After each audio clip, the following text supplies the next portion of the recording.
Hey, welcome into the post-game flagship podcast. Coming to you from the swamp, I'm Chip Brown of Horns247.com, joined as always by my esteemed colleague and proud Tampa Catholic graduate back in his home state, where the Gators rise up from having a coach all the fans wanted fired to dominating the Texas Longhorns 29-21, Eric. Here in Gainesville, the swamp was alive. The Gators came alive, and everything went wrong for Texas. Dominated completely on both lines of scrimmage. They give up a blocked punt for a safety. Florida had 3 sacks in 4 games. They were 132nd in the nation out of 136 teams. And tonight they had 6 sacks of Arch Manning, who was running for his life most of the game, Eric. And oh, by the way, here come the Oklahoma Sooners, whose defensive front is probably better than Florida's. Your thoughts? Chip, I don't want to say that this was, everything coming home to roost that, we talked about. And I've probably butchered that idiom. I'm not great at idioms, so I apologize. How about I say it this way? All of the concerns that we had about this football team over the previous 3 contests, where you said, hey, yeah, you're coming away with wins. And as Steve Sarkisian would say, it's always tough to win a football game. However, you cannot ignore the fact that there were glaring deficiencies with this football team over the 3 weeks that they played Group of 5 opponents. And as I said to you, Chip, whether it was post-game Sam Houston or on the flagship podcast on Wednesday, there was very little, if anything, you could take from the Sam Houston game. That was a glorified scrimmage. As Steve Sarkisian has said, any team can be beat in SEC play. Well, I wouldn't say any team, Chip. 1 through 11, it is a toss-up in this league every single week. You saw it today. The most disappointing thing, I think, for me, the most disappointing thing, I think, for me was, Chip, this team looked out of sorts from the opening kickoff all the way through. You never saw, and this could be a byproduct. This was one of the things I honed in on when I spoke with Steve Sarkisian from the players post-game. This could be a byproduct of, this is a new team, Chip. This is not the 2023 Longhorns that were hungry, veteran. I'm not questioning the hunger of this team. I'm just saying hungry and had been through the wars before, right? Been through 5-7. Tom Herman, 8-5. This was not the 2024 team that built off of the success of the 2023 team. This is a revamped Texas team. And while I'm not saying it is time to panic, we may have to come to the realization that this team has to learn how to win in ways that the previous teams did not, Chip. Yeah, I mean, there's no 2 ways about it. And I think one of the things that probably surprised me the most was that the Texas defensive front just was, we knew the defense was probably due for a clunker somewhere along the line. This was a trap game. There's no doubt about it. When you have, to go on the road against a team that everybody's counting out the week before you play your rival in the Red River Shootout, and everybody's talking about that game already. You have to bring your own juice, and that gets to what you were saying, Eric, that you don't have enough of those leaders, those, Tavondre Sweats, Byron Murphy type guys.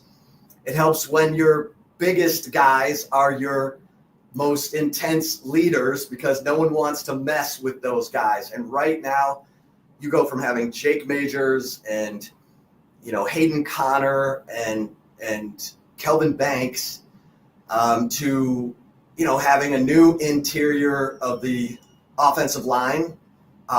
And that interior is struggling. It's struggling mightily.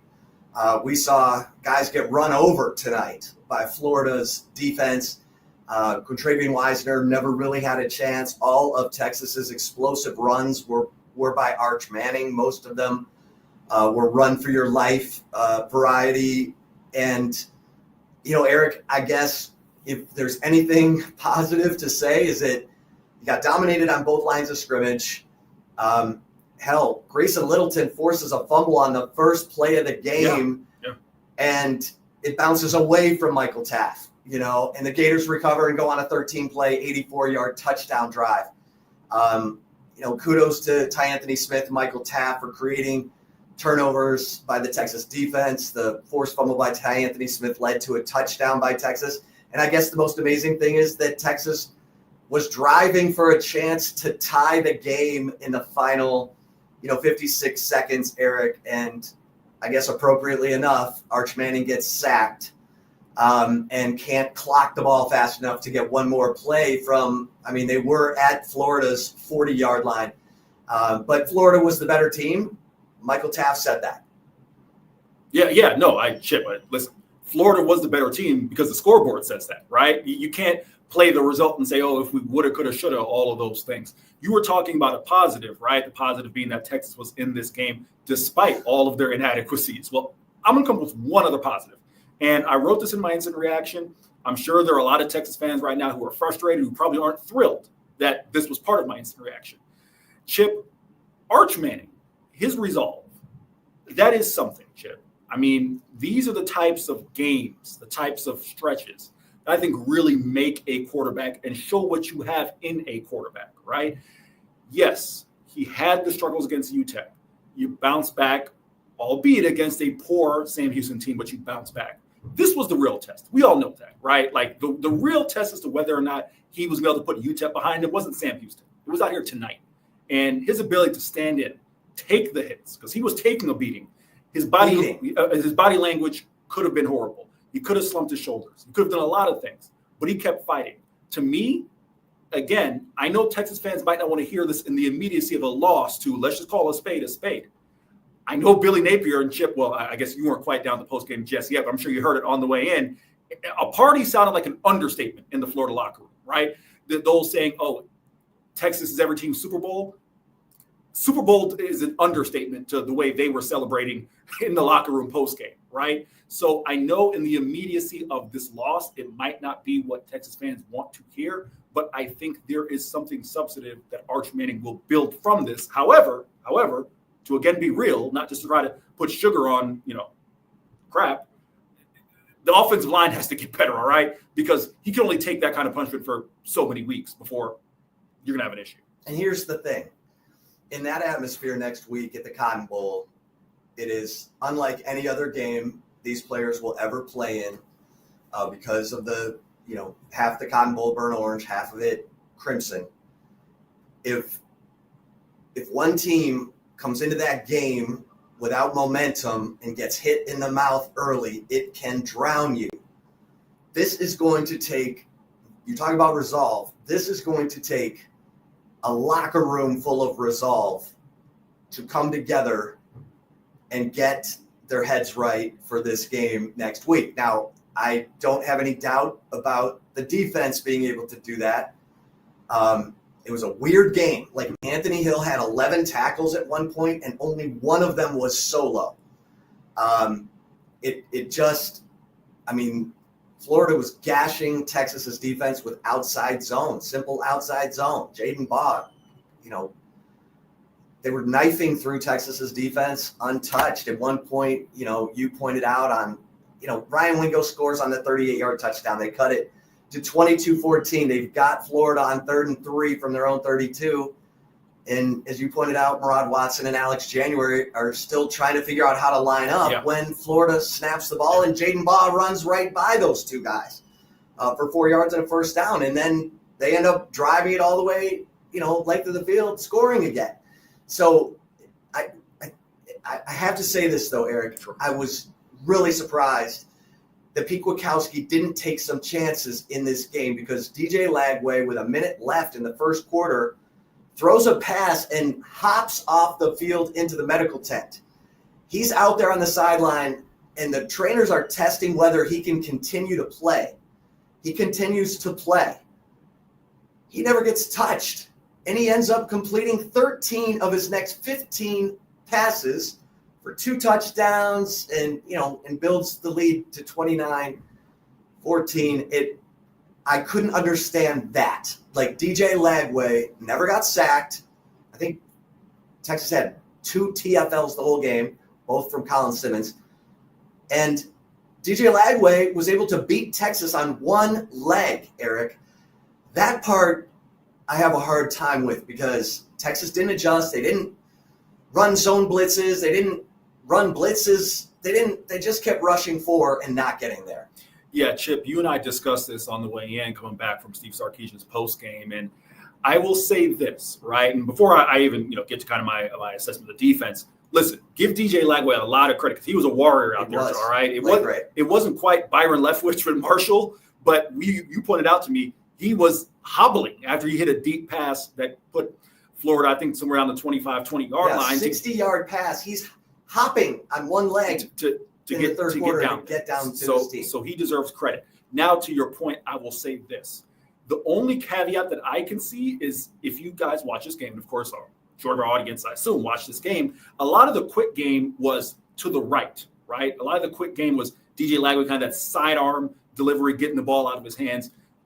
Florida clearly wanted to expose Texas on the edge. They didn't have really a desire to try and test too many things up the middle of the defense, although the run game had success up the middle. But my point is this. Maybe if you're Pete Kukowski, you think, all right, if I zone blitz, or I try to bring 6, and DJ Lagway doesn't get home, and he gets the ball in his hands into Dallas Wilson or whoever it may be, J. Michael Stute-Irvin, and the ball's on the outside, you're going for 20, 25 yards. I can understand that being a somewhat of a caveat. However, to your point, he was hobbled, Chip. It felt like if you just got home, and I want to say this very clearly, I'm not wishing injury on anybody, but it felt like if you got home one clean time, DJ Lagway might not get back up because he had to go to the tent, right?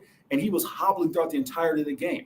It was curious to just maybe why don't you try just a handful or maybe even 2 or 3 times, just see, can we just bring 6, bring 7, speed him up, and if we get home, maybe DJ Lagway's not in this game. Again, I'm not wishing injury on the young man. I'm just saying from the purposes of trying to win a ball game, exploiting what was a clear injury. Yeah.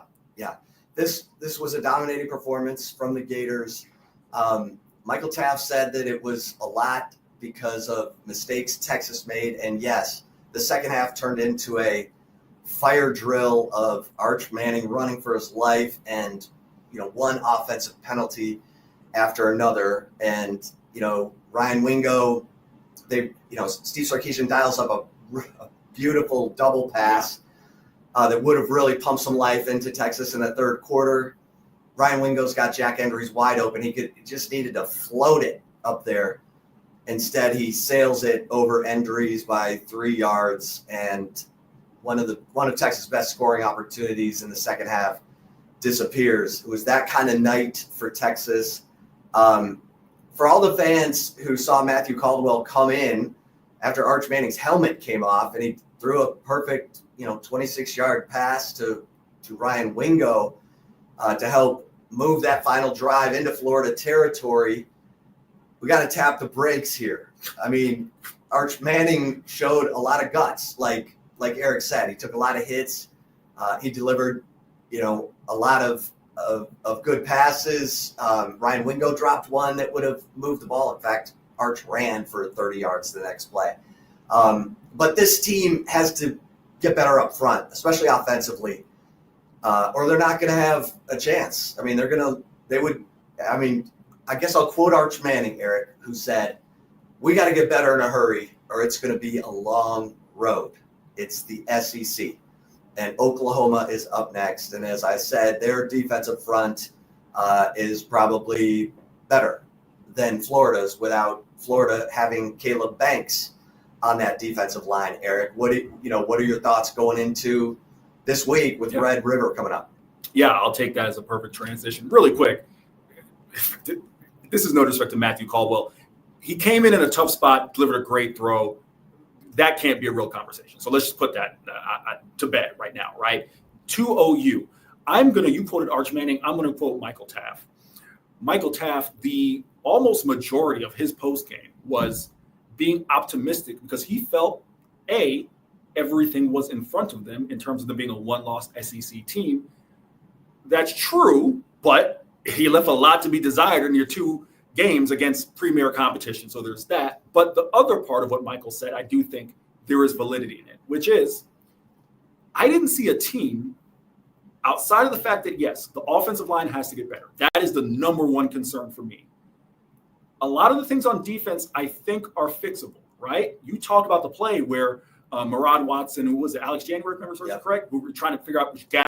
That stuff you can fix, right? Some of the breakdowns in the run game, those are things you can fix. Missed tackles, that was uncharacteristic. I do think you can fix those things, right? Michael, being, the eternal optimist, said that he saw Texas receivers were wide open the entire game. I won't quite say that I saw that, but I do agree that even when it comes to some of the things on offense, outside of the offensive line, right, being more in sync in terms of the pass game, those are things that I think you can correct. I did not see a team that looked like, man, from a talent perspective, we can't compete with Florida, OU, etc. Now, Oklahoma looks like a much better, Georgia, outside the loss, but Georgia, who am I missing? A&M, Ole Miss, those look like teams that are clearly better than Texas. But in terms of what's in front of the Longhorns, I don't think there's a team, and this may earn me some, pushback from OU fans. I don't think Oklahoma, from what I saw, is clearly a more talented team than Texas. I do think they're a much more cohesive team than Texas. And that is the thing, Chip. I talk about the things I think you can fix. I don't know if you can microwave cohesion, and that's a real issue for Texas. Yeah, I mean, look, we're getting comments that say Texas looks soft. You're not going to get any argument from us. Texas did look soft on both sides of the ball. It was very surprising. And it was surprising. I mean, the Texas defense did play better in the second half. At one point, I don't know if Texas ended up outscoring Florida in the second half. I think they might have 14-10. Yeah. Okay. Well, that is, cold comfort considering all the other things that happened in this game, and especially getting blindsided by that, the overload. Yeah. Call timeout. You see they're overloading one side of your punt unit. Call timeout, because Texas did not have the numbers. They give up the block punt. It's a safety. And, what else could go wrong in the first half for Texas? So the running game was non-existent. That has to change. If Texas can't run the ball, they don't have a chance against the best teams in this conference. But this is why Steve Sarkisian makes the big bucks. He's got to take this team and it won't be hard for this team to get up for Oklahoma. We know that. But if they get hit in the mouth early in that game, how do they respond? Because I'll say this, the atmosphere at the Swamp, I've never been here before, was fantastic. It was fantastic. The fans were absolutely rabid. This was the game they were waiting for all year. And Billy Napier had the players ready, and the Gators delivered, and we got an unbelievable atmosphere. The Texas players talked about it. So kudos. The Cotton Bowl, Texas at least will have half the house. That's the plus. But that atmosphere also can really work the psyche of a player. So there's no room for soft next week, Eric. Any parting thoughts before my man Eric Henry gets in his electric car on his way back to Tampa and has to charge it up? But Eric, any parting thoughts before we leave the Swamp? Yeah, here's my parting thought, and this is what I'm going to write about, in the immediacy of this loss. I think this is the moment, right? 2023, you lose to Oklahoma. That's a veteran group. They bounce back. They take care of business the rest of the way. And, of course, end up falling to Sugar Bowl, but that was a successful season. Last year's group, they fall to Georgia, get smacked quite frankly, smacked around much worse than today's ball game. They bounce back. We saw how that season ended. Chip, I firmly believe, although it's much earlier in the season, I think that's the thing, earlier, and you're already coming off a loss against Ohio State, this is the game where we're going to see if this year's 2025 Texas Longhorns, can they bounce back? That, to me, yes, they need to beat OU, but win or loss, how they come out, like you said, to your point, do they come out and get smacked at first and they can't punch back? Or can they rise off the canvas and punch back? That's going to tell you all you need to know about truly, Chip. We heard Steve Sarkisian say everything's in front of them. we'll truly find out if everything's in front of them with the way they respond next week. Yeah. You asked him and he said it will be a test of our culture. So it doesn't get any bigger than that. All right. For Eric Henry, I am Chip Brown. Thanks so much, everybody, for tuning into this post-game episode of the Flagship Podcast. We will be back on Tuesday morning with the outlook for the Texas Longhorns as they head into the Red River Shootout against Oklahoma. Thanks again, everybody. We'll see you over at Horns247.com for all the coverage. And until next time, stay safe and keep the faith, and wish Eric luck with his electric car.